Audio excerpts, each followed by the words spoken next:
Big boss season 8లో Nikhil winner అయిన తర్వాత వాళ్ళ అమ్మగారితో మొదటిసారి ఈ ఈవెంట్‌లో పాల్గొన్నాడు.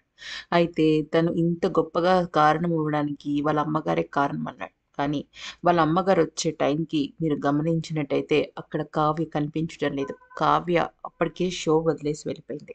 అయితే నిఖిల్ అలాగే నిఖిల్ వాళ్ళ మదర్ ఇద్దరు కూడా అక్కడ చాలా సేపు షోలో ఉండటం, నిఖిల్ వాళ్ళ మదర్‌తో ఎమోషనల్ బాండింగ్ ఎలా ఉంది? తను ఎంతలాగా పైకి రావడానికి కారణం వాళ్ళ అమ్మగారు ఎలా కారణం అన్నీ చెప్పాడు. కానీ అక్కడ కావ్య మాత్రం ఎక్కడ కూడా మనకి ఎపిసోడ్‌లో కనిపించలేదు. అంటే ఎపిసోడ్ అంటే ప్రోమోలో కనిపించలేదు.